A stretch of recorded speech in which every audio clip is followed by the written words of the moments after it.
बहनों और भाइयों, आपने 25 नवंबर को देखा होगा सनातन की विजय कैसे आगे बढ़ती है।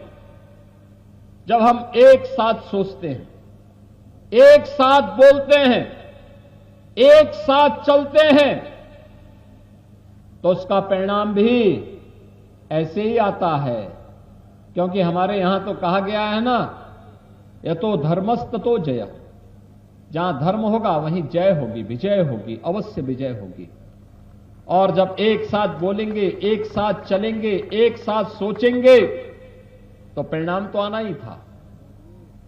श्री अयोध्या धाम में प्रधानमंत्री जी के कर कमलों से अयोध्या में श्री राम जन्मभूमि पर आपने भगवा सनातनी ध्वज को फहराते हुए देखा होगा। कितना भव्य ध्वज आप देख रहे होंगे। यहां मंदिरों पे भी जो ध्वज फहराया गया है, सब भगवा ध्वज है। ये भारत के सनातन धर्म की परंपरा का ध्वज है। ये भारत के सनातन धर्म की परंपरा का प्रतीक है। ये केवल एक वस्त्र नहीं, ये आसमान की ऊंचाइयों को छूने वाला, हर सम विषम परिस्थितियों में सनातन धर्म अपने मूल्यों और आदर्शों की पताका को ऐसे ही ऊंचा बना करके रखेगा। यह संदेश देने वाला एक कार्यक्रम अयोध्या धाम में आपने देखा होगा। 500 वर्षों के बाद यह अवसर आया था। याद करिए, जब 9 नवंबर 2019 को माननीय उच्चतम न्यायालय ने सर्वसम्मति से फैसला दिया कि जहां अयोध्या में रामलला विराजमान है, वही प्रभु श्री राम की पावन जन्म भूमि है, और वहां पे मंदिर निर्माण का मार्ग प्रशस्त कर दिया। पहली बार हुआ जब भारत का कोई प्रधानमंत्री अयोध्या में गया था, और अयोध्या में जाकर के उन्होंने अपने कर कमलों से प्रभु के मंदिर निर्माण के कार्यक्रम का शुभारंभ किया था। मोदी जी स्वयं गए थे और वहां पर इस कार्यक्रम का शुभारंभ किया। दूसरा, जब गत वर्ष अयोध्या धाम में भगवान के मंदिर में भगवान श्री राम का 500 वर्षों के बाद मूर्ति प्राण प्रतिष्ठा का कार्यक्रम हुआ था, तब भी अयोध्या धाम की इस अलौकिक छटा को दुनिया ने देखा था। भारत के गौरव को दुनिया ने अनुभव किया था। और तीसरी घटना 25 नवंबर को घटित होती है। आपने देखा होगा कैसे अयोध्या में भगवान राम के भव्य मंदिर में एक भगवा धर्म ध्वजा कैसे लहरा रही है, एकदम लहरा रही है, सनातन के गौरव की प्रतीक बन गई है। ये भगवा धर्म ध्वज एक संदेश दे रही है विश्व को कि सत्य और धर्म का मार्ग सदैव ऊंचा रहता है और हमेशा ऊंचा रहेगा।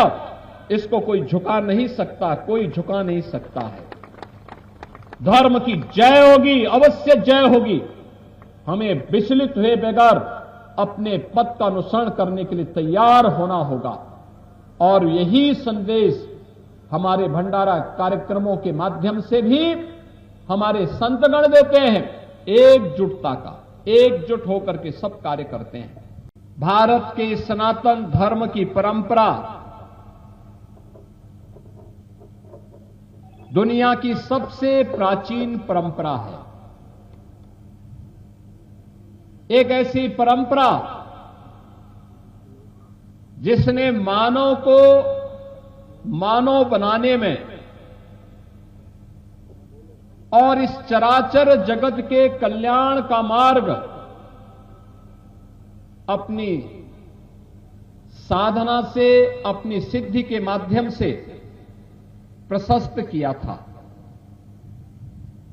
अलग अलग उपासना विधियां पंथ और संप्रदाय के रूप में सनातन धर्म के अलग अलग दर्शन और उससे उपजी भी ज्ञान की नई पद्धतियों का आधार रहा है। ये उसमें विभाजन के कारक नहीं थे। एक विशिष्ट दर्शन, उसकी ज्ञान की विशिष्ट पद्धति को आगे बढ़ाने वाली, समाज का मार्गदर्शन करने वाली, जिस प्रकृति का व्यक्ति है उसके अनुरूप साधना पद्धतियों का विकास और उसके अनुरूप दर्शन देने की ये पद्धतियां रही हैं।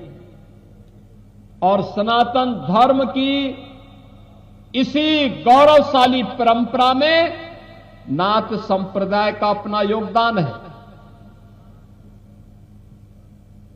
इस परंपरा की शुरुआत ही आदिनाथ भगवान शिव से हुई है।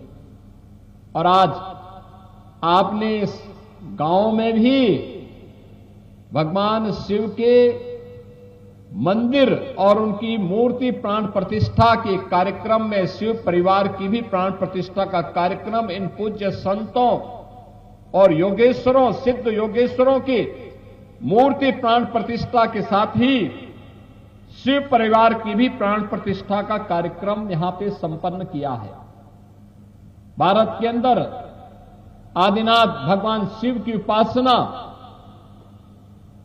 एक निराकार ब्रह्म के प्रतीक के रूप में पूरे देश ने उत्तर से दक्षिण तक, पूरब से पश्चिम तक कहीं भी आप जाएंगे, भगवान शिव की उपासना इसी रूप में हम सबको देखने को मिलती है।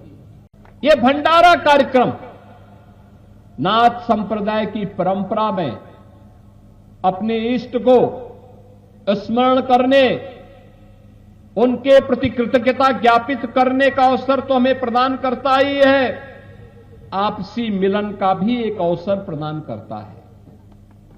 और आपने हरियाणा में भी प्रयागराज महाकुंभ की याद का स्मरण करवा दिया है। क्या भव्य और दिव्य कुंभ था, महाकुंभ था। और वही दिव्य और भव्य महाकुंभ का दर्शन आज हमें कवलाना गांव में भी झज्जर में हो रहा है। यानी आपस में मिलने का, सनातन धर्म का प्रचार प्रसार करने का, नाथ संप्रदाय के योगेश्वरों, सिद्धों की शिक्षाओं के प्रचार प्रसार करने का, योग और ध्यान के माध्यम से, प्राणायाम के माध्यम से कैसे हम स्वस्थ बनकर के स्वस्थ भारत और विकसित भारत के निर्माण में अपना योगदान दे सकते हैं, इसके लिए जानने का। आपके सामने मंच पर बैठे हुए जितने भी योगेश्वर हैं, सामने बैठे हुए जितने भी योगेश्वर हैं, एकांत में वास करने वाला इनमें ज्यादातर है, जिनकी एकांतिक साधना यदा कदा उन्हें कहीं सार्वजनिक मंचों पर ही सार्वजनिक कार्यक्रमों में लाती है, अन्यथा अपने आश्रमों में, अपनी एकांतिक साधना में वे लीन रहते हैं। लेकिन आज इस भंडारा कार्यक्रम में भी वे भी उपस्थित हुए हैं।